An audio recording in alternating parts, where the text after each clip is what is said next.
adquiriu o ofício de ajudar seu pai, funcionário do Correio, na entrega correspondente. Didi é nascido em Brotas, casou-se com a professora Maria Elisa Roy dos Santos, tiveram 3 filhos, José Carlos, Luiz Cláudio e Ana Paula.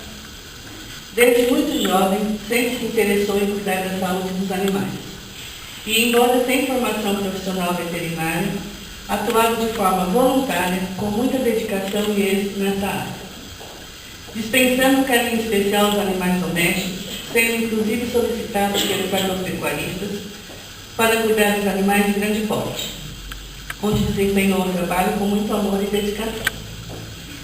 Seu interesse e participação na política local começou cedo.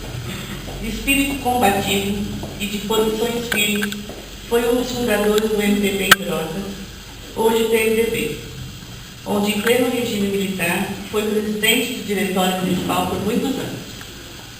A perseguição política e a prisão de muitos companheiros de legenda não o intimidou. Pelo contrário, criou forças e manteve vivo o partido em nosso município na luta pela democracia e pelo Estado Democrático de Direito.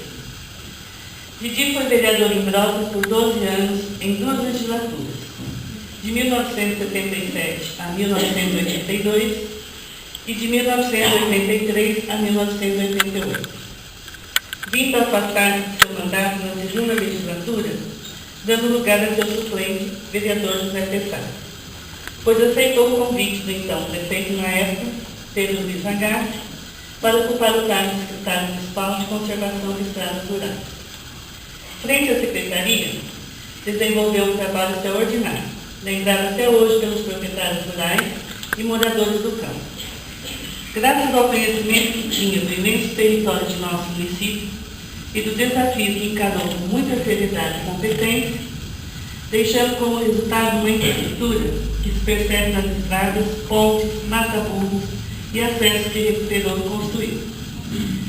Sua maior herança política, entretanto, será sempre lembrada pela firmeza nas suas ideias e convicções, inclusive com relação aos seus próprios companheiros de partido, pelo posicionamento firme na defesa da moralidade, com o tráfico da coisa pública, pelo combate e denúncia à corrupção, e principalmente pela fidelidade e seriedade partidária.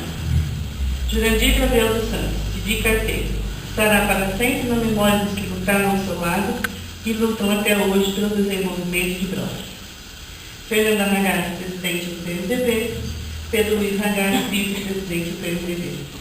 É uma honra para mim, você sabe, né, entregar isso aqui. Sou sua madrinha de casamento e ele nos faz muita falta. Mas vai estar sempre no nosso coração, com certeza.